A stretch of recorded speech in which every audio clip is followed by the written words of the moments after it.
Welcome to another edition of One on One with Mitch Lafon. Joining me this week, former Exodus singer Rob Dukes, talking about his new band Generation Kill. He also looks back at the good times and the not so good times within Exodus.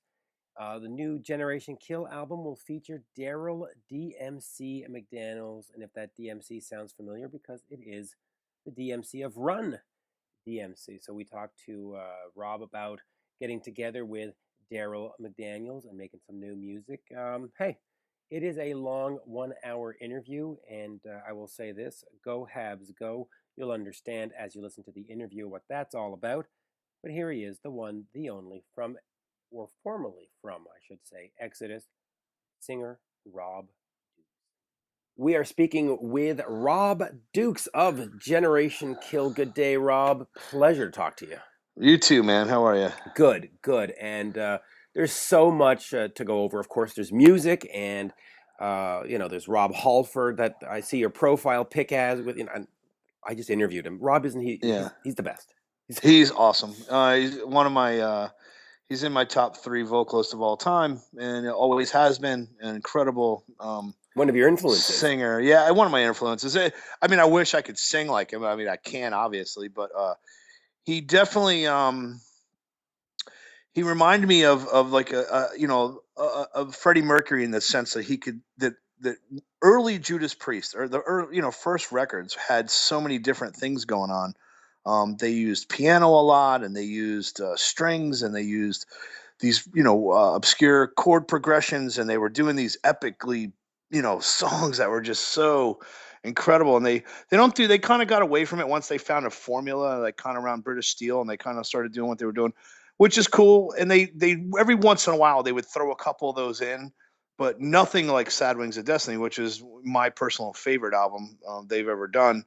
And it's just such an incredible Was an incredible voice. person too. Yeah. And like I said, I've met him a couple times. I got to play a show with him once, which was it was one of my bucket list. Hey, I opened up for Judas Priest in Poland, and it was incredible. And but I went to New York last week, and me and Rob Machete, my bass player, we went as Rob's guests. My friend, we have a mutual friend, Sip. My friend Sip owns a bar in San Francisco, and him and Rob are personal friends. And I called him up. I said, Sip, man, can I'm here in New York, and they're playing tonight. And my friend, is going to be there and at the show. My friend Mark, and I could run into him and his wife, and blah blah blah. So he goes, "Oh yeah, I'll call Rob and see what's up." And he got me on. I walked in.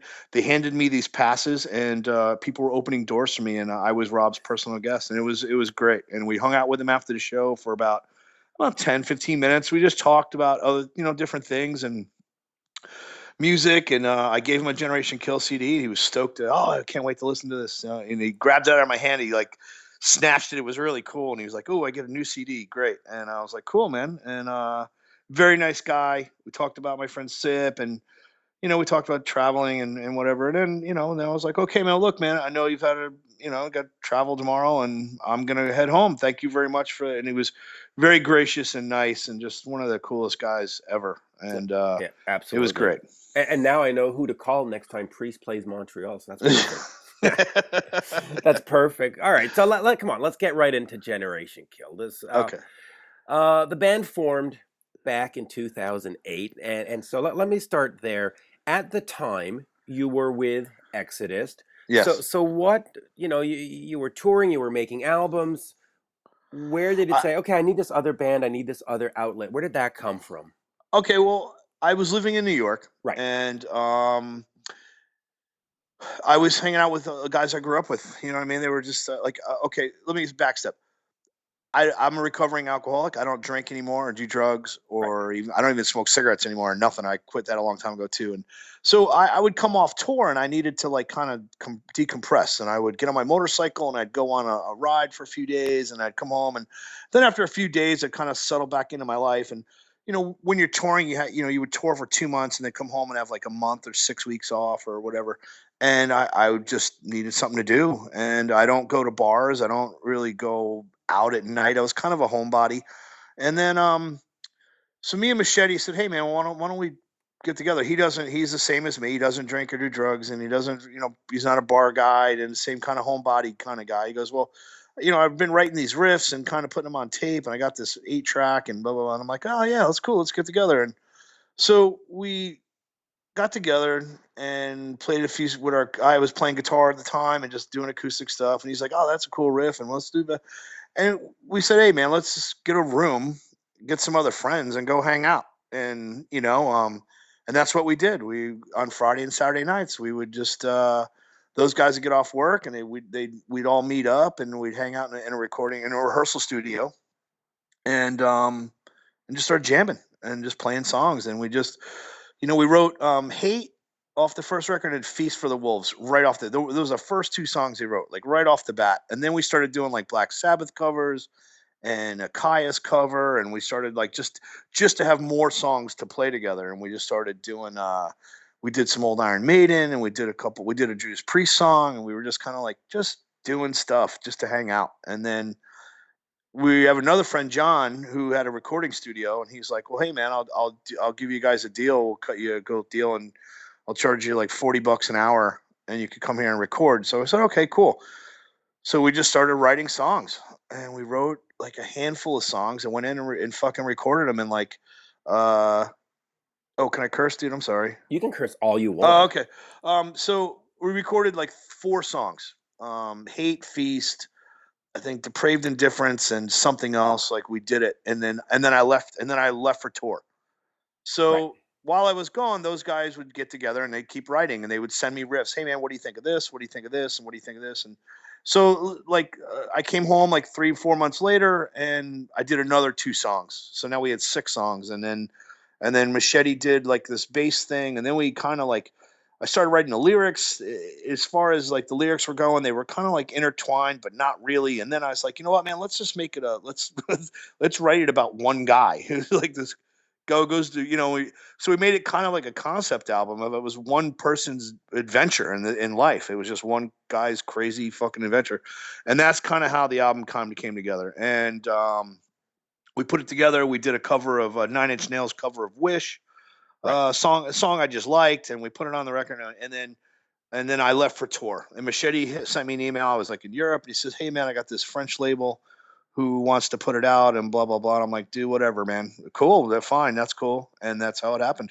It was very simply just a bunch of guys getting together, right, and hang out together and make music, just Are- for ourselves. We had no idea what was going to transpire. We just looking for something to do other than wasting our time sitting in a bar.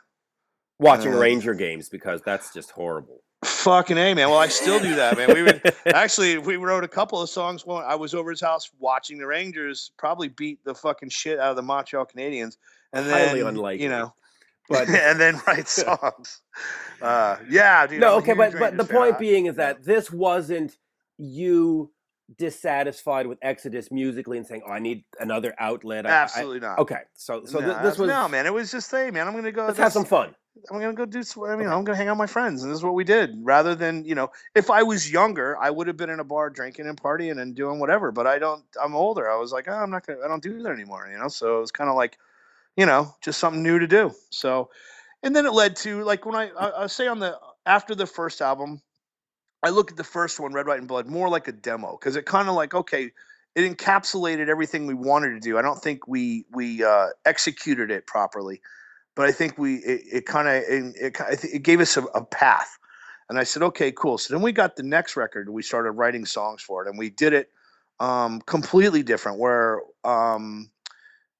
Whereas we sat down and I said, okay, like they gave me like 100 riffs, and I sat down and I said, this riff goes with this riff goes with this riff, and then we started piecing the songs all together, and like it just kind of came together all like very not easily, but over a period of about 6 months, we wrote and we played together. I was not touring as much. Um, Gary had started doing Slayer, so I had more time at home in New York, and I had a job there. So I was kind of like, I was kind of a regular guy most of the year at this point, and that led to I think I was more focused on that record. I was more focused on it because I had so much more free time than I had in the past. And I think the second album really is like it's a really for me, dude. It was a really satisfying. It's a really good, Right. strong album, well written, well performed. I think the guys were everyone up their game and was their level of playing was just phenomenal. And I think we really gave a fuck about what we were doing. It was like we really want to write good songs. And I got in a room with a group of people who just really it wasn't about anything other than it was always a kind of a joke, but we were all like, you know what, man, I want to make a CD that I want to put on my car and I want to listen to it, even though it's myself, but I want songs that I want to hear like I used to. Like I want to be able to listen to a record in its entirety. So we didn't make it over long. We made the songs shorter and kind of like the album was only 44 minutes. So we did that on purpose. We were like, you know what? I want to make something that reminds me of when I used to put on a record. I'd get home, put headphones on, and listen to the whole thing straight through, you know? Um, Yeah, I like that because in the '80s when CDs came out, everybody felt the need to make a 74-minute album, and I look back at some of them and you go, wow, there's like 8 great songs, and then there's like 40 minutes of why. Yeah, there was a lot of that. There was a lot of that, and I thought it was, I thought this. I think the same way. I also know that I'm also guilty of this instant gratification. You know what I mean? Like I want it, and I want it right now. I want iTunes. I want to buy it, and I want to. I want to. I don't. I'm Yeah, not. I'm not a person who. I don't need a physical copy. You know what I mean? The only reason I need a physical copy is so I can play it in my car. I don't, I do have some vinyl, but I'm not a huge vinyl collector. I'm only collecting when they're cool or my friends' bands. I usually buy my friends' bands vinyl. Um, but I don't, I want to hear good songs, and I haven't. I remember I bought the new Faith No More album, and they're one of my favorite bands of all time. right. And I listened to it from beginning to end in the dark with headphones on, just because I needed to. I wanted to sit back and listen to that fucking album because I knew it was going to be phenomenal. And it hasn't left my CD player since. The only CD it's left is I was at a used bookstore buying a book, and I saw a used copy of Sad Wings of Destiny. I'm like, oh fuck, I'm gonna put that in my CD player in my car because I don't have an iPod player in my car. I'm driving an older car Right. from the '60s, so I don't have a CD player, and I just have a CD player. I don't have an iPod player. Anyway, Yeah, so so those are the two CDs, and I'm lost.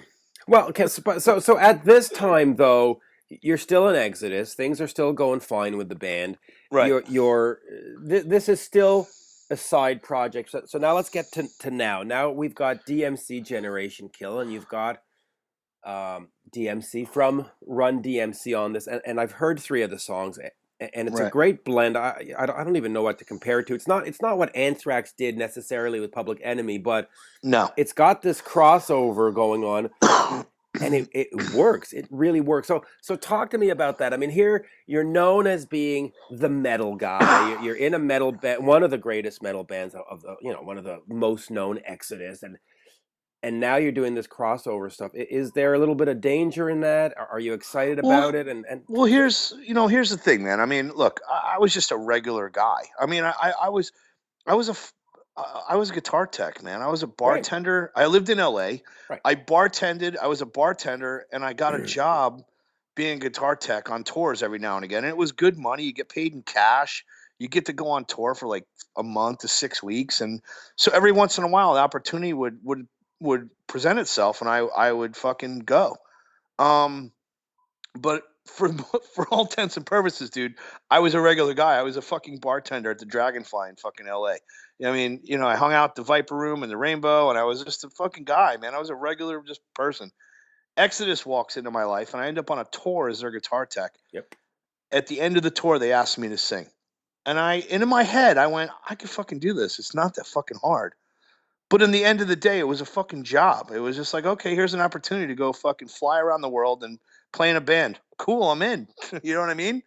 Okay, I know I can do it, and I went and I did it, and but I was always kind of like I was never really a straight like I never had I loved thrash metal. It had a time in my life, but I wasn't a thrash metal hardcore fan because I listened to other shit. I mean, I listened to punk rock, I listened to everything. I listened to every style of music, and I didn't follow any kind of conformist idea of who I should be or what. I didn't wear clothes because other people were wearing them.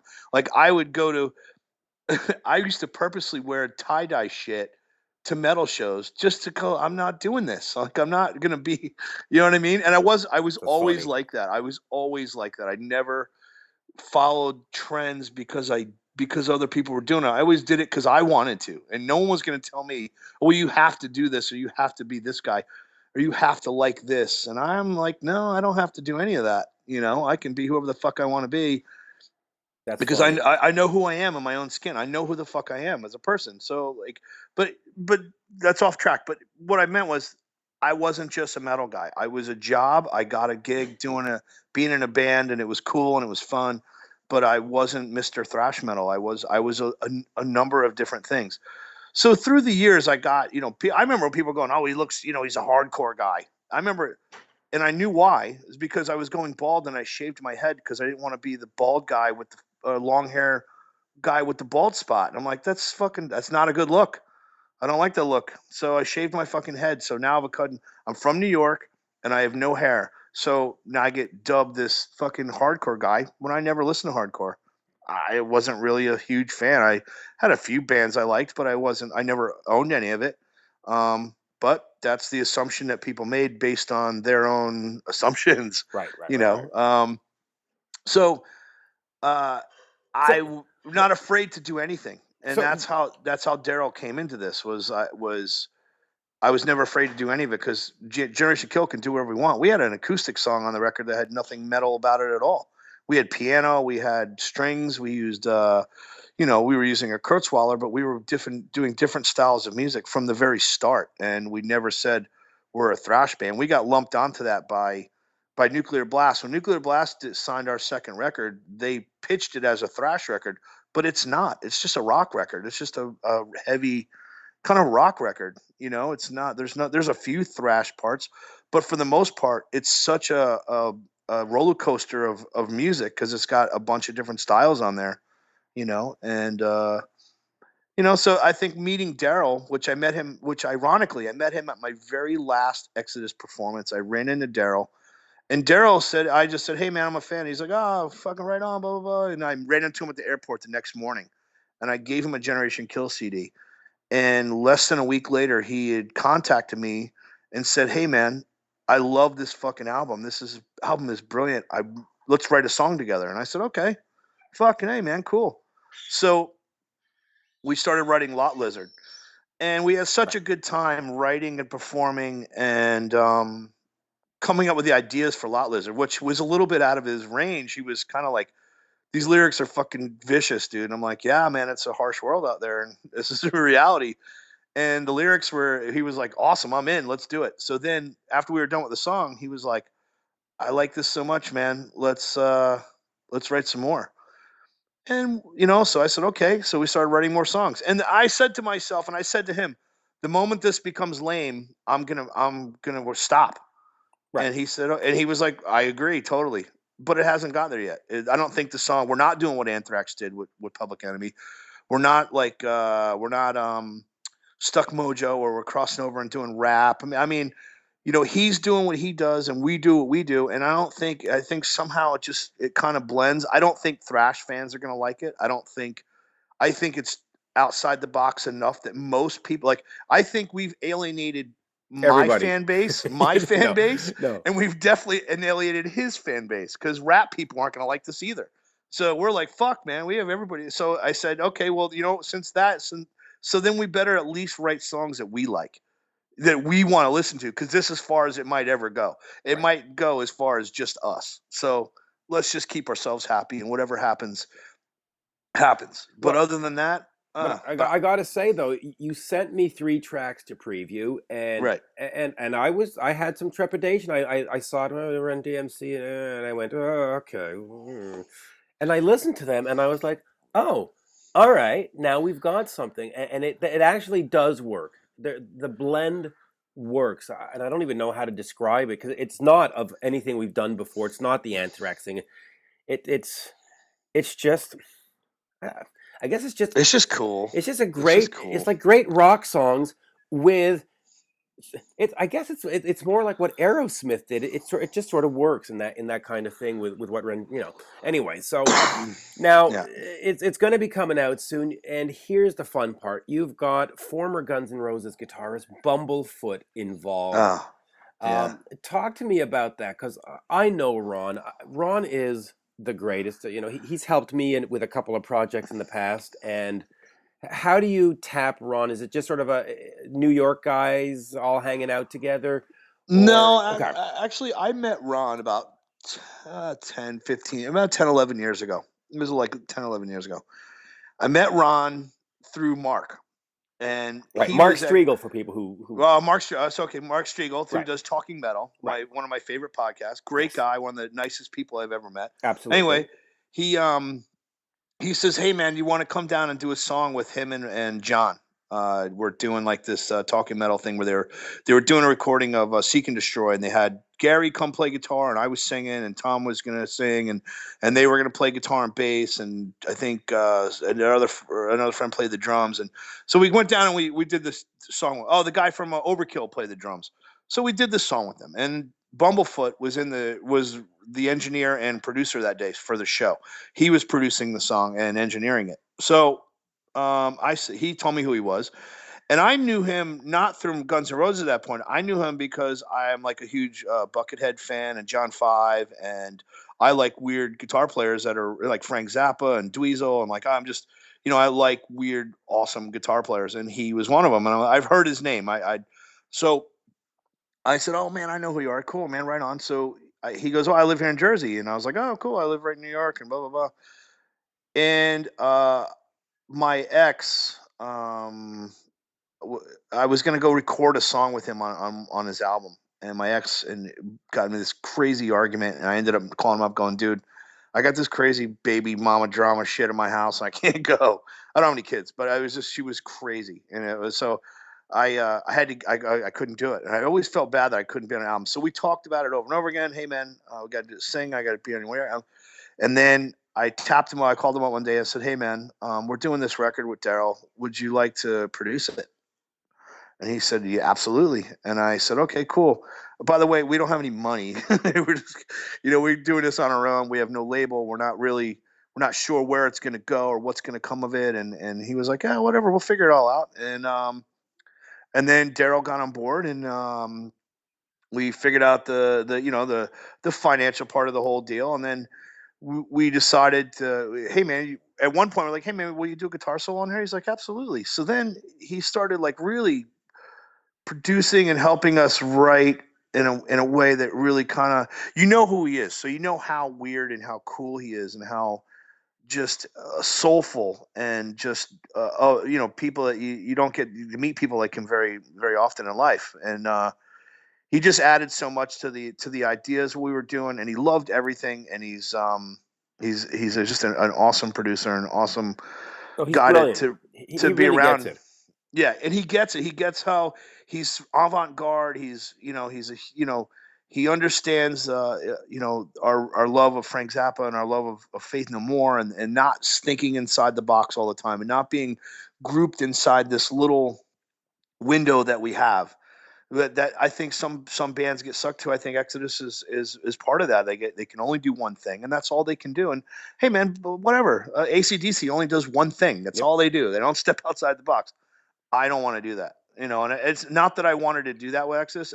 Exodus failed for me on other reasons. Has nothing to do with any of that. Had nothing to do with any of that. It was all business, and it was just a decision made by people outside, Right. Well, and we'll get you to know, Exodus in a minute. So, yeah. but So is Ron, or Bumblefoot as people know him, going to be playing on the album? Because he plays bass, he plays guitar, he plays acoustic, he plays. I mean, he can do it sort of all. he's done 3 or 4 solos throughout the record. Okay. Our two guys are doing their solos, and he's doing ones that are really special, and it's kind of like he's almost like another member. It's like what we decided was on the on the on the financial side of things, we split everything evenly as far as it all goes, is everyone, and he's almost like an equal member of things that come in the future. He said he was more than willing to come to shows at some point if he was able to come play with us, and he's probably maybe we're playing in New Jersey on the 28th. of this month, Right. and he's probably going to come and up and play a couple songs, which would be awesome. So which would be great. He's going to come up and jam a couple fucking songs with us. It's gonna be fucking killer. Uh, So Yeah, and unfortunately, I don't live in New York because I would definitely come out for that. That would be fantastic to see. So, yeah. all right, when do you think this is going to get out there for folks to buy and download and get a CD in their hands and all that wonderful stuff? Well, there's one song is we put one song on iTunes, Right. Lot Lizard. You can buy that for $1. Um, and that one's gonna come out. We did another song. Darryl is releasing a record with like a bunch of different people. I think he's got the guy from Green Day. He's got a guy from he's got Kid Rock. He's got Mick Mars. He's got like just a bunch of rock icon people. He did all and joined him and wrote songs with him and did songs with him. So that album, we did a song with him, and that's going to be on that album. It's called Fired Up. That's going to be on that album. And then the rest of the songs that you heard are going to be on a full length album that we're doing 8 to 9 songs, and it's going to be probably out in May or June. That's kind of the timeline for this. And then we were hoping to maybe play a few festivals and maybe go do some cool shit in the summer next year, if time allows it. Like me and my band, we're regular guys, so we have to we have jobs and Right. wives and bills and stuff. So we got to kind of like plan it all out accordingly. We can't just leave and go. You know what I mean? Right, Those right, and of days. course, I can never resist. But when anybody says festival, Montreal has one called Heavy Montreal Oh in yeah, August. man. That would be awesome for you guys to come and play. And of course, last year Mark Striegel came up, and he can Yeah, tell you about how awesome it is. But okay, he did. Yeah, I think I played the Heavy Toronto or maybe Exodus did play the Heavy Montreal at one point. I think we. Exodus has played a couple of times. I know.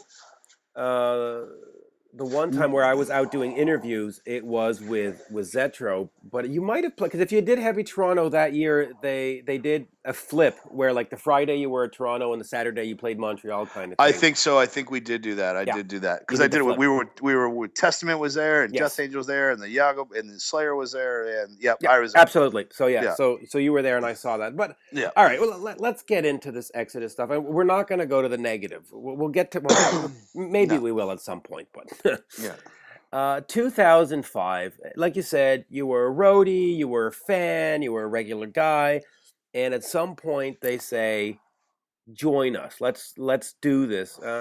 Talk to me a little bit about that moment where you just went, "Oh, okay, I'm not just some dude hanging out. Like I'm the guy now."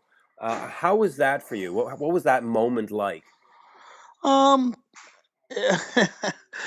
I don't really remember. I mean, it was just kind of like it all kind of like it happened. We were at NAM when they told me, they said, "Hey, man, we want you to be the singer." We I went up for an audition, and I auditioned for 2 days and did like a couple days of the first day I wasn't very good, and the second day I was I didn't know the words. I didn't. That was the hardest thing for me is like my memory doesn't. It hasn't never really worked well for remembering lyrics for some reason. Like I just I can't remember them. I can't remember my own stuff. I still use a cheat sheet for my own songs that I wrote. um, and it was one of those things where that's a kind of a hindrance on the when I was auditioning that first time.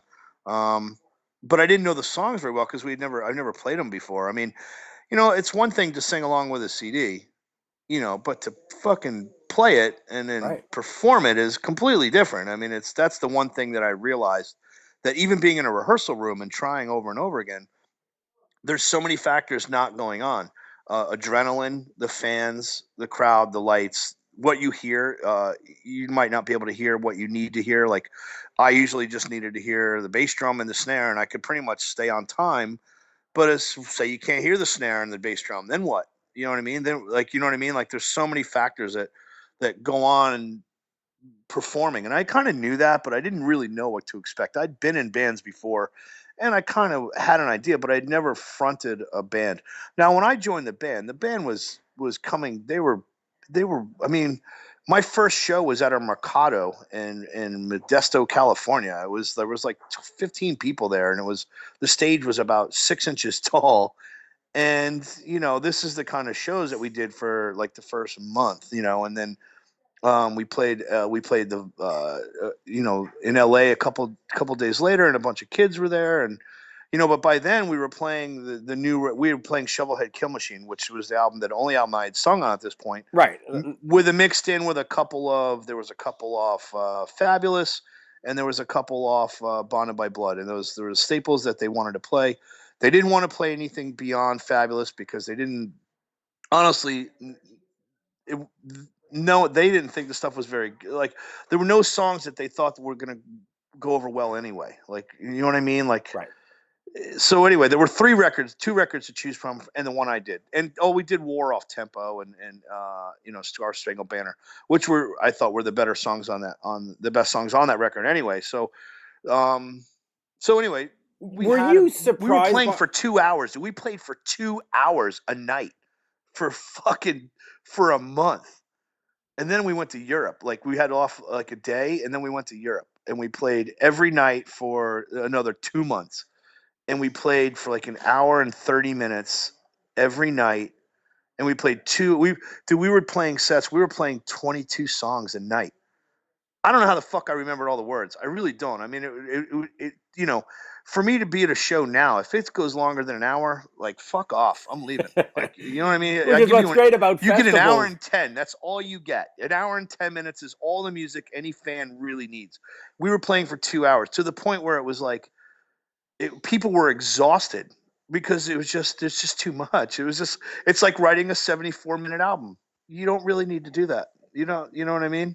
Yeah, absolutely not. But here's Exodus. They had a Metallica connection. They were around in the '80s. Yes. Bonded by Yeah. Blood was one of the greatest records ever made. And you're Yeah. playing for 15 people. Were you shocked? Were you surprised? Did you go, "Oh, this is not what I signed up for"? No, I never really cared. Okay. I mean, honestly, dude, I never really gave a fuck. I just, I look when I first met these guys. I stepped onto the bus. I had a mohawk at the time, like a pink fucking mohawk, because it was red, and then the dye had dyed it had washed out, and my hair was turning pink. So it was at the end of I was on a tour right before I met them for like a week. So I'd been on the road with this red mohawk, which it turned pink, and I jumped on their bus on a Wednesday. It was like a fucking Wednesday, and I'm gone for 6 weeks. And anyway, so I was just stoked to be a part of it, man. I met these guys. We were buddies immediately. I was like, yeah, man, I've seen you a couple times during the '80s, and I haven't bought a record since Pleasures, because I didn't really like the other singer, and they're like, yeah, we didn't like him either, and it was just, all right. So we had this bond, and we really did become friends like very quickly. And when that tour ended, I went on another tour, and then they called me and they said, "Hey, man, we want you to come audition." I jumped up and I sang a song with them on the very last show of the Megadeth tour. I don't remember what song. It wasn't very good. I couldn't remember the words. Couldn't get the timing. I didn't know what the fuck I was doing. But they were just, I don't know, man. It was just, honestly, they're just kind of lazy, I guess, when it came to, because they had a bunch of To demos, and audition, right? they had a bunch of demos. They had a bunch of people wanted the job, and I don't know. I got it. So to play in front of 15 people, I never begrudged that, because I didn't give a fuck, because I wasn't doing it for the money. I wasn't doing it for the fame. I was doing it because I was just having a good fucking time. That's all. I was just Were having a good time. Were you surprised that they got you into the studio for an album right away? Because they could have technically gone on the road for 18 months with you and let you get all comfortable and stuff. But they essentially got you in there as fast as possible and said, "All right, shovel-head Yeah. kill machine, shovel-headed, sorry, Yeah. kill machine. You Let's never do it now." Let's do it now. You've never done this before in your life, but fuck it. We'll do it. You know what I mean? But I'll tell you, that's the Exodus world. Dude, I've never on any album that I wrote, besides the song "Children of a Worthless God" and the Ballad of Leonard and Charles, did I get to write the melody and the music to anything. Everything else, I think Karma's Messenger and another song, I think those are the ones I wrote the lyrics for. Were the only songs I ever got to like rehearse before I got to sing them in my head. Like I could rehearse them and sing with a tape, and I'd play the CD out loud, and I'd sing in my apartment. I'd be like, "Oh, this is how I'm going to write this," and I could sing it. Every other song was I never even I didn't even sometimes even know what they were going to sound like until I was in the studio with a microphone in front of my face. This is how it goes, Rob. Blah blah blah blah blah blah blah. Okay, and I do it, and I never we never rehearsed them. We never rehearsed them beforehand. We never performed them until we're recording them for the CD, which honestly I always thought was a dumb idea. I was always taken aback of, but then again I was like, all right, this is how they're going to do it. This is how they're going to do things.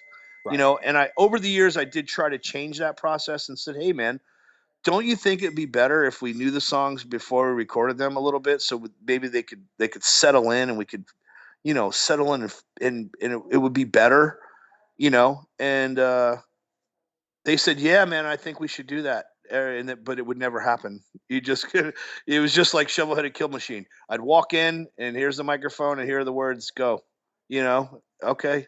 Is that and I don't want to use the term laziness, but is that a budgetary thing where they just didn't have enough money to spend in the studio and it's like, listen, we got the studio No, from 3 to 5, let's get out of here. that's the way. That's the way they do it. That's That's just the Gary's way. way. That's just the way Gary does it. Okay. He has it all in his head. And look, man, I was during the recording process. It stressed me the fuck out, dude. I've always been stressed out during the process because you know for that reason and that reason alone, I'm doing something I've never done before. That was kind of like the way that was. I mean, I can't imagine anyone is very comfortable the first time they're doing something. It just didn't seem like it was never comfortable, and it would stress me out. And I'd get stressed and I'd get angry, especially if I couldn't get something, if the timing was a little weird, or if it was a little nuance of the phrasing that I couldn't get, and it was like hard to do. And then I'd do it again, do it again, do it again, and I'd be mad that I couldn't get it easily, and it's like it was just so many things going on, through all this time, and it would just always seem wrong. Now, to step away from Exodus and talk about Generation Kill, every song we've done, we've written, we've practiced and done it in the studio before we recorded it. You know what I mean? Like we got on there and we actually did the music together, and we kind of like, okay, this bridge is going to bridge this, and this is a chorus, and this is gonna, this opening's gonna go here, and this is the way it's gonna end, and you know what I mean? Right. Maybe You've they didn't. mapped them out a bit. Yeah, it wasn't. There was nothing like no one was surprised of how it came out, because sometimes I was surprised at how good stuff would come out with Gary. And I always said, imagine if Exodus took the time to do an album the right way, which maybe I'm completely wrong. Maybe that's how every band in the world does it. But it just, I don't know. It just doesn't seem. Right. Or maybe I their right way is different than other people's right way. I But, guess, yeah, man. you know, on I talked. Shovel, I listened to an interview with Geddy Lee, and when they did all those albums, man, they play all that shit for months together before they record it. I was like, wow, that makes sense. That's why the sounds so fucking good. You know what I mean? Okay, that's how Rush does it. And I listened to the Eagles documentary. I'm like, yeah, they fucking sat there and played all those songs. Some bands, Metallica would go on tour and play the songs live before they ever went in the studio. yep. And then I'm they like, would. dude, that's brilliant. That's what I want to do. So basically, that's what G Kill became. G Kill became, this is how I'm going to do things. I'm not going to do things the way Exodus does. I'm going to do them the way I want to do them. And honestly, and I'll say this without remorse, and I'll say this without regret, we're all going to die. The second Generation Kill album is better than the new Exodus record. I think song wise and Okay. the way songs are written and sonically, I think it just sounds better. I think the songs are better. I think they're better thought out, and there's more melody, and it's way more listenable, and that's Yeah. that. I certainly agree that the melody is important. I do want to ask you about Shovel because after that Mhm. you went into Atrocity. Yeah. Uh, on Shovel you had Andy Sneap in there, and then of course he Yeah. produced Atrocity. To me, he's one of the greatest metal producers around right now. Yes. What was it like working with him? Because he did some great stuff. Like, I mean, he resurrected Accept, and I don't want to take away from the band members, Right. but the albums he's produced with Accept with Mark Tornillo are fantastic. And so, Yeah, I've listened to a few of it, and Andy's awesome. I'll give you this, but he's also bound to, um, like I think, Gary. when it comes to Exodus, it's what Gary wants, and that's it. Whatever, if that's it. There's no one else. Like Andy wasn't going to change Gary's mind about anything, and neither was anyone else. This is the way it is, and that's it. And I think Andy was basically just an engineer, and he basically really did a really good sound with the drums. Because the drums always sound really good with Andy, very clean and crisp, and they're very separated really well. And the drums are always stand out to me as like probably the best part of Andy's albums. Andy's a very thrash metal, old school guy. He doesn't like new stuff. He doesn't, he kind Yeah. of. So if you want old school, Andy's your guy. You know what I mean? And him and Gary get along that way in the sense that this is how they do it. But he didn't do this last record. This last record, Andy Sleep didn't produce it. He just did the drums. He came in, did the drums, and then left. So Right. the Blood In Blood Out was not done by Andy Sneap. Andy Sneap, No, when I was he talking about yeah. Atrocity and Yeah, A and Exhibit B, B, and yeah. yeah, yeah, And yeah. he was great to work with him because he understood who I was and he started to know what my strengths were and he was very helpful, especially especially when we did Children of Worthless God, which was a song that, you know, um they were all pretty Gary was very afraid of it because of the chorus. He was afraid of the chorus was going to be um not received well. And once we did it in the studio and he heard it, the band and pretty much everyone else convinced Gary to that this is a good idea, let's do it. And then he went and said okay, but he wasn't very stoked about it at first, you know. Yeah. So Yeah, I love Andy. I think I've yeah, always thought that a band like Kiss these days, if they want to stay relevant, they should bring in Andy, and I think they would. He could take a band like that and deliver something, just fantastic with it. yeah. Same with Metallica. I think Yep, Andy would do a killer Metallica. job of Yeah, Metallica. agreed. That's who I think would be. I It's who I if I in producer Rick Rubin. No, I'd go with Andy Steep for Metallica. You know, Yeah, so that's actually very smart. I never thought of that. I yeah. was I was stuck on Kiss needs an outside producer, but Metallica would benefit greatly. Blood in, not Blood in, Blood Out. Bonded by Blood, of course, was their big album, and then you decide to re-record it as Let There Be Blood. Right. Did you, as a fan of the band before that, think this is a good idea, or did you go into this going, "Really, Well, we're gonna do this? Really?" uh, Like, well, honestly, for me, for what the original idea was to do it live. That was the right? original idea. Hey man, let's record a live album and play Bonded in its entirety because we play the songs different than they are on the original record. Okay, That was the that seems original. fair. That seems right. That we were gonna play like an hour long, like a 45-minute set, right? And then shut the lights off and then play Bonded. You know what I mean? That was the idea. And you know, it got away from, I think, laziness. I'm not sure if it's laziness or it's just, let's just do the easiest thing. And they got some free studio time, and they said, no, let's go in and do it in the studio. And they did it with Johnny Zantz through his label, who's like his father owns the Hobbit stuff and some of the Lord of the Rings stuff. So anyway, he has the studio, and they got some time. And Gary did this. I don't know if you've seen it. It's a guitar instructional video, and he did it in the same studio. So Right. what he did was he just went and redid all the rhythm tracks and did the drums there, and boom. I did the vocals in New York by myself. I was in New York and I did all the vocals by myself, and I would send tracks. Gary would be like, "Hey, no, I don't like this. Do this different," and basically just do stay true to Paul and just try to mimic Paul and do that. And that's kind of what we did. We played him some of the songs a little faster than we normally would, and some of them were real slow. Like, I wasn't a huge look. You're asking me if I could. Hey, I'll go sing "Bonded by Blood" in its entirety. Fuck yeah! Yeah. I think, I don't give a fuck with, what I mean. Yeah, I'll do it. Why not? I wasn't so attached to "Bonded by Blood" like a lot of the old school fans are. That like I mean, like, look, man, if Metallica wanted to go re-record "Kill 'Em All" right now, I'd listen to it. Fuck yeah, I'd be stoked because it's gonna sound better. It, Absolutely. it'll sound better. They're better musicians. It'll sound better. I'm no Paul Bailoff. I never claimed to be. I always, I respect Paul. I respect what he did, and you know, and I just do. But I'm going to be myself, you know. And I tried to add a little Paul in there now and again, just to kind of give him his his due, you Right. know. But you know, I was the singer of the band, so I was kind of like just being myself, and I think I was a pretty good mix of the two previous singers. I mean, there's really only one voice for that band, and that's just this. You just try to be as aggressive as possible.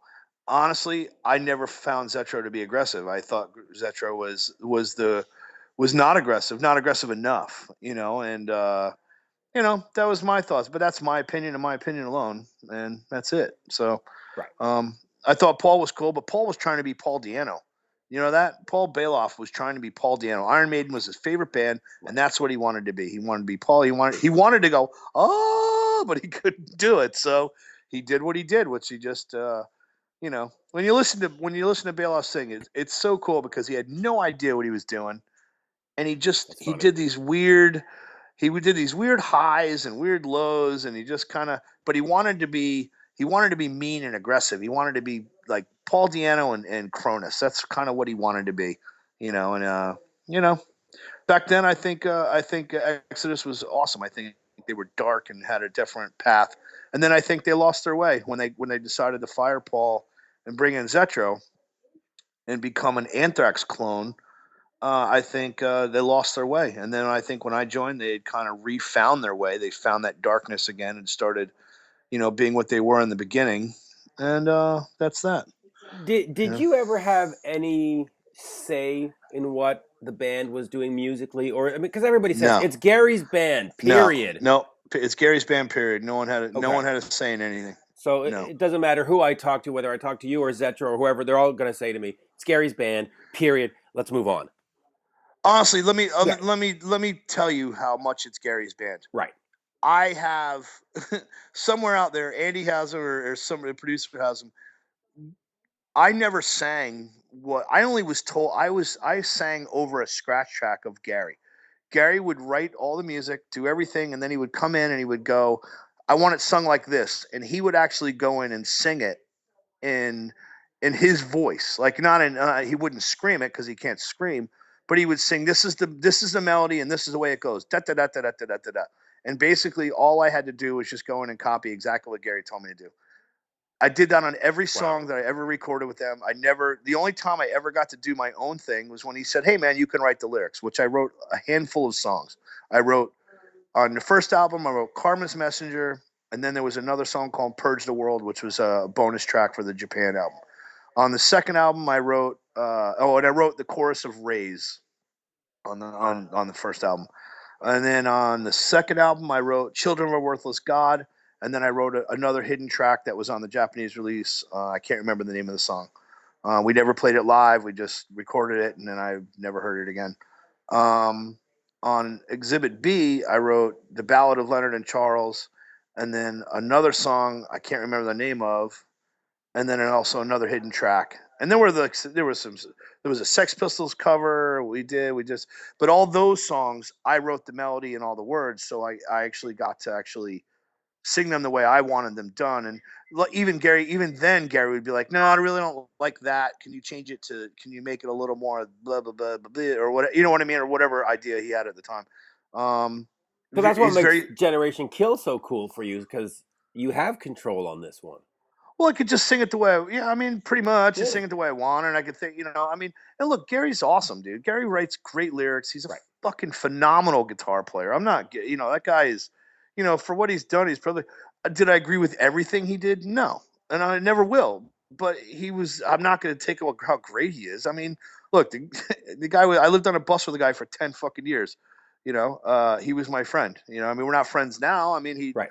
Is that but I disappointing, think by the way, that you're not friends absolutely, now? it breaks my heart, dude. Okay. It breaks my fucking heart. That's how And for all the people that are whoever's talking about it on whatever website, your opinion means nothing because you weren't there. You don't know anything. You're not basing the information on anything. Nothing you know is the truth, and none of those people, all that shit is all bullshit. It fucking hurt, and it didn't hurt because I was losing my job. That wasn't like the it hurt because now these friends that I thought were my brothers betrayed me. You know what I mean? That's what fucking hurt. It was it's just a job. You know what I mean? But the way it was done was so shitty, Right. you know, and the timing was shitty. The way they did it was shitty. The things they said after were shitty.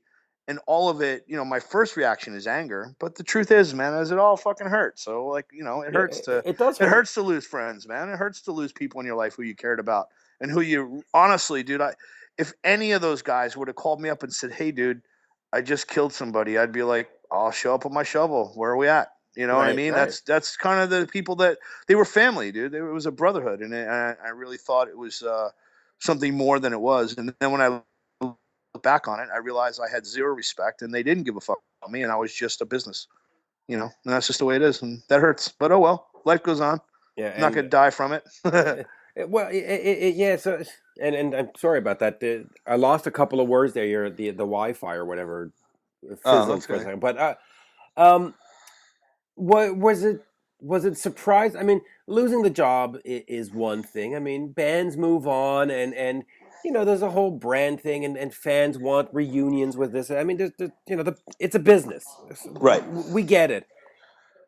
But I get it. going into the media afterwards and saying nasty things, that's not part of the business. That's not necessary. Was Absolutely that not. was that the most hurtful thing? It's like, okay, you fired me. Okay, I get it. Go with Zetro. That's maybe what fans want, or maybe that's what the record company. I get it. Yeah. It wasn't even the things that it wasn't even the things they said in the press because I didn't read any of it and I didn't really give a fuck. Right. It was the phone call that I got, the things that were said to me. Right. There was all lies and it was all bullshit and it was all like this just I don't know if it was out of it was just bullshit, man. It was just I like none of this is true. Like you're fucking full of shit. You're fucking reaching. Instead of saying, "Hey man, we're making a business decision and this is what we need to do." Which It you can became respect, it right? You can respect that. yeah, it became personal. It was personal about and it was personal things that I'm not going to talk about, but it was Right. personal things that you didn't have to say it. You could have just not made the fucking call and Right. just said, "Hey man, this is a business thing and we're moving on." And they could have waited 2 weeks. They didn't have to do it 3 days after my wedding. They could have waited 2 more weeks. The album wasn't coming out for months. They could have just avoided my phone calls and just said, "Hey man, we're and and let me be on my honeymoon and let me celebrate the fact that I just got married and not fuck up my wife's fucking honeymoon." You know what I mean? And Right. it just fucked everything up. It left me in a position I didn't now I'm financially insecure because I didn't know what I was going to do. You know what I mean? I just moved to a new state. I didn't know anyone where I moved to. Right. Um and it was just really bad timing. And they could have done it wiser. They could have done it better. But you know what? The truth is, they didn't really give a fuck about me. I was just an entity. I was an expendable thing in their world, and that's just what that's what it. That's what it. The actions that had happened. That's what it was. If it's something different, then I'm unaware of all that. I'm basing things on the actions and the things that happened. So it ended bad. And it's I'm a little, surprising that it ended that way. Do you blame anybody in particular? Because there's stories out there about Chuck Billy and Testament and blah blah blah blah, blah. Or is it? I mean, do you point a finger at anybody, or is I it think just Chuck's responsible for it. I think Chuck and okay? their management, Metal Maria. I think they were looking at their record sales from the '80s, and they were baiting them into, look, if you do this, and you're going to get this, and I mean, I was there for it, and I even spoke up. I even said it in front of Chuck to his face. I said, dude, I think it's a conflict. Gary, I think it's conflict of interest having the singer of Testament be your fucking manager. Because what makes you think that he's not going to put his own band ahead of you every single fucking time? It's a conflict of interest, Gary. This is not a good thing to happen. And they're like, no, I don't think it's a bad thing at all. I think it's fine. I'm like, oh, okay. And you know what? That's kind of what they did. So there they go. That is what it is. Listen, I'm not in the business on that side of it, but from sort of the layman's perspective, I look at that and I go, yeah, you're fighting for the same festival slots. You're fighting for the same record company attention. You're fighting for the same club space. Uh, Let me that just does give you seem a to be a scenario. Let me give you conflict a of scenario. interest. Let me give you a scenario. Right. Metallica calls Right. management and they say, "Hey, man, we want Exodus on this tour. What's going to keep Chuck Billy from going? Well, I don't know if Exodus will work out, but I know Testament could do it." You know what I mean? Like, why wouldn't he do that? I'll tell Right. you this: I would do it. I would fucking do it in a fucking I second. would too. I would say, hey, Because I'm fucking honest, but nobody there in the whole world is honest, man. It's all crazy, like just it's craziness, and I'm glad to be out, dude. Honestly, it's like this weight lifted off my shoulders. Like I said, it fucking hurt for a minute because it was fucking fun. It was cool. It was a cool fucking thing I was doing. It was fucking enjoyable, and to lose that sucked. But you know what? It's not all of me. It's not everything. It's not. It wasn't my entire being. It was a part of my life that I don't regret. I'm grateful for it. I'm grateful for the opportunity and the shit that I got to do. And I love the experiences that I've acquired over the years, man. But it wasn't. I'm not going to die without it. I'm right, going to move on. I'm going to go on without it because it didn't define me as a human being. What defines me is how I treat my friends and my family, and the man that I am walking around on the planet. Not that I get up and sing fucking Bonded by Blood 100 fucking times, or I sing with passion or whatever. You know what I mean? That's not how I am. And that's not how it ever was. It was a part of my life. It wasn't everything. And to lose some of the things that go along with that in the shittiest of ways is that's what I think that's what hurts the most. I think that's the part that you know that you when you look back, when I look back on it, hindsight's always 2020, and especially for me because I don't drink and I don't do drugs, so I remember everything and I remember it all vividly, like memories or I remember them. So I remember the things that happened, and I remember when alcohol made the shows bad. I remember when the drugs were too much on the bus. I remember when when simple little things like, "Hey man, can you fucking not smoke in the dressing room?" And then people would smoke anyway. You right. know, you know what I mean? Like just little shitty things. I remember that just people just, that's it's just a selfish, and it creates that, and people are who they are. But Yeah, no, you're right. you know, Oh, I, you know, am I friends with those guys anymore? No. Do I cherish the memories? Absolutely, man. I had a fucking great time, and I'm grateful for it. Did it end in a bad way? Yes, it did. But then again, as you know, I was on Opie and Jimmy show, right. and after the show, me and Opie are talking. He goes, nothing ends good.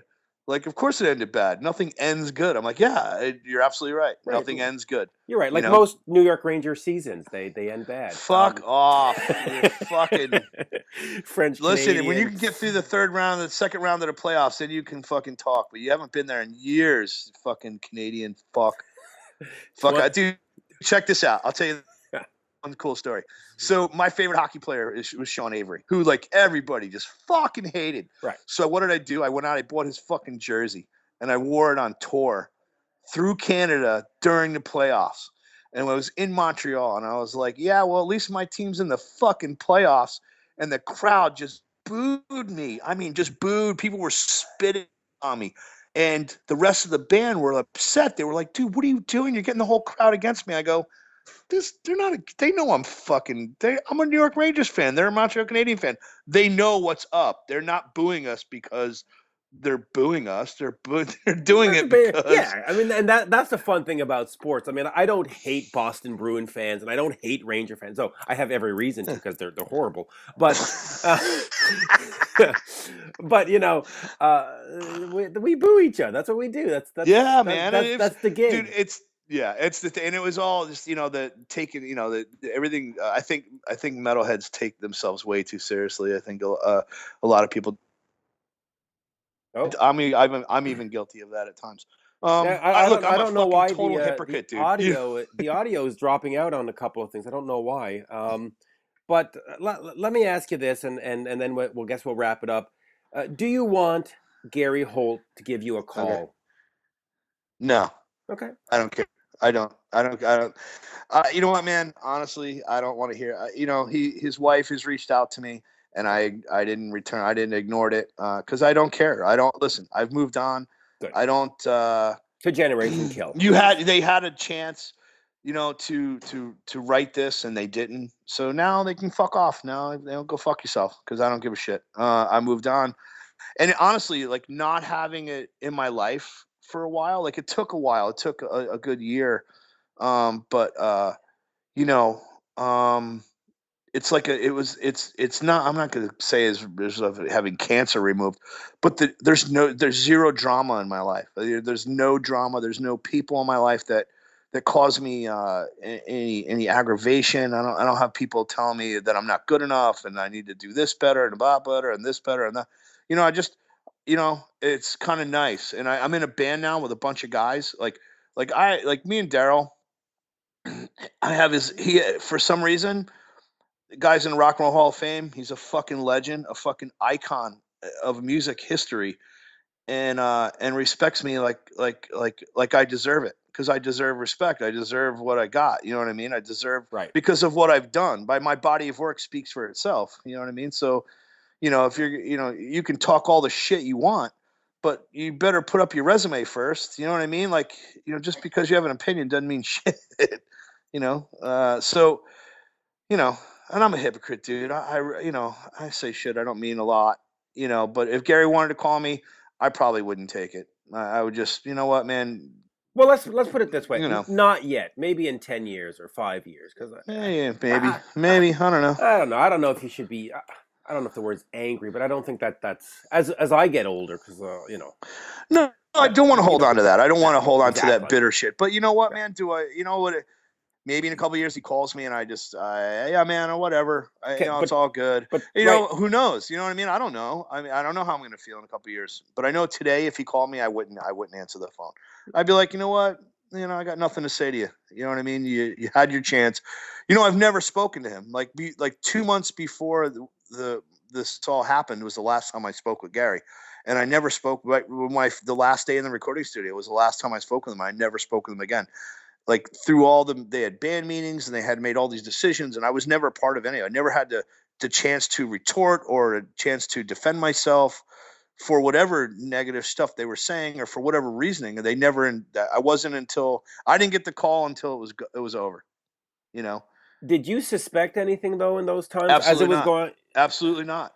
I absolutely not. See, that's I even didn't. shittier because you don't know people are talking about you, and then you find out that it's been going on for a couple of months. That's like, come on, you could have said something. We could have at least gone man to man and eye to eye and said, "Hey, Absolutely. yeah, I would have done it to you. I would have yeah, given you. I would have told you what's up. You know what I mean? That's and maybe that, that this, whatever, for whatever it is, man, it's all lost on nothing. You know what I mean? It's fucking, it's just all bullshit. It doesn't, at the end of the day, friends and family are all that really, really fucking matter. You know what I mean? yep." That's what I've always said. I say, you want to call me an asshole, you go right ahead. My daughter turns to me and says, "Daddy, you're an asshole." I go, "Ah, now I've got a problem. Now something's That's a wrong." good one. Absolutely, dude. Yeah, man. You know what, man? I like I look at my life how it is now. A year and a half after that all is over, and I couldn't fathom this is where I'd be, and I truly I'm happy. I get to I'm building hot rods. I work at a class. We restore classic Volkswagen Beetles and buses. Oh, We nice. do a lot of sand rail and off road stuff, and I'm building a hot rod for myself, and I get to drive cool cars, and I get I'm a fucking mechanic, but I'm really happy doing it. It's like it's financially stable, way more stable than Exodus ever was, and it's just I've got a great group of friends, and the band I'm in never acts like things were in Exodus. Maybe because it's not on that scale where it's so small. You know what I mean? But it's a group of guys who, like, I know that these guys would never do that. You know what I mean? And I would never do that to them. If someone said, "Hey, man, look, man, I think if you do this and this and this, you could get this," I would be like, "Nope." I would walk. I would say no. No, I don't want. No, I don't want to do that. Like, you know what I mean? Like, there's complete honesty. Everyone tells everybody what the fuck they think. There's no egos. No one's in complete control. Everyone has a say in everything. There's like it's definitely the way a band should operate. And I get that I watch the Rush documentary and I watch how they are with each other. Right. That's the way a band should act. Well, because You the know what I mean? Canadian and Canadians, we all get along. That's Canadians are much like my boys 3 Inches of Blood. Just one of my favorite bands ever. Just the greatest.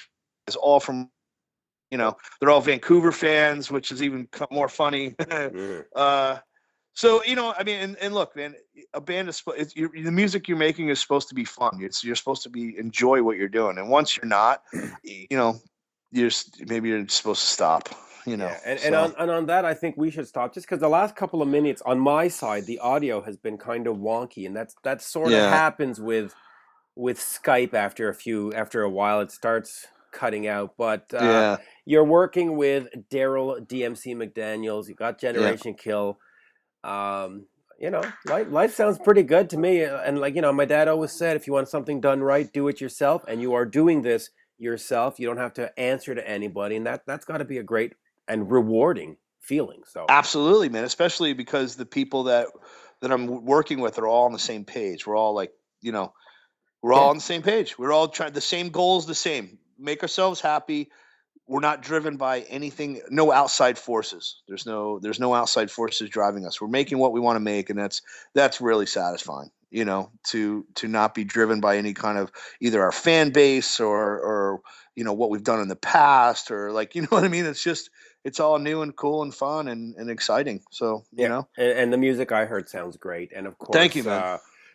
So I look forward to the full album, and of course, nothing is more rewarding than the Habs winning the 25th Stanley Cup at the end of this year. Listen, I'm gonna be fucking texting you at the next Ranger Montreal game, which I think is coming up kind of soon. I watch every game. I'm trying to think. We've got Islanders twice this week, and then we got the Devils. So yeah, it's got it. We're in the area, so it's got to be in the next 2 weeks or something. Right. Did you lose last night? Did you play? You played. No, we were losing to Vancouver 3-0, and then we beat them 4-3 in overtime because on the Canucks, overtime. That's right. It was. I watched the end of that game. The Canucks folded like a house of cards. It was beautiful. Yes, they did. It was a beautiful thing. But there you go. But hockey jokes aside, very nice talking to you, dude. Thank you for the interview. Thanks for we'll stay in touch, and I hope the rest of your season is miserable and gloomy. And on that, I hope your record does very well, because I think you deserve to get out there and get on tour. And I certainly hope that Heavy Montreal is a place that you'll end up playing this year, because I think it would be fun for the fans. I hope so, man. We're when that time comes, we'll talk about it. Yeah, you'll talk about it. And all right. There you go. And I'd like to thank Mark Striegel for putting us in touch. Mark, of course, is the backbone to this podcast. He puts it up on all his infrastructure, the Talking Metal and all this and all that. So cool. I will do the same when I get it in my little social media world. I'll put it up everywhere, and hopefully people will take away the good parts, and the little shitty things they can just keep that to a minimum. But they won't. So, oh well. Well, listen, you know what? We actually stayed very positive. Maybe 10 minutes at the end we got a little negative, but everything else was pretty up on the up and up. So yeah, of course, people like to dissect, and the news is always the bad stuff, right? That's what makes the news. But whatever. Yeah, if it was all good all the time, there would be nothing to say. So exactly. Thank you, Rob. Dude. It's Great been pleasure. An hour. We said it was gonna be 20 minutes. I know. An hour now. I know. It's enough. But thank you. We'll definitely do a part 2 at some point. All right, man. Thank you, sir. Have a good one. Let's go Rangers. Yeah, go Habs, go. Bye now. And there you have it, folks. My interview with former Exodus singer Rob Dukes, currently in Generation Kill. The new album features Darryl DMC McDaniels from Run DMC and is produced by the one, the only Ron Bumblefoot Thal, formerly of Guns N' Roses. So that is going to be an exciting project to look forward to in 2016. As you heard Rob mention, it's probably going to come out in May or June. Follow me on Twitter, please, at Mitch Lafon, and also on the one-on-one Mitch Lafon Facebook page. No with in the title, just couldn't squeeze it into the Facebook parameters. There you have it. Certainly hope you enjoyed.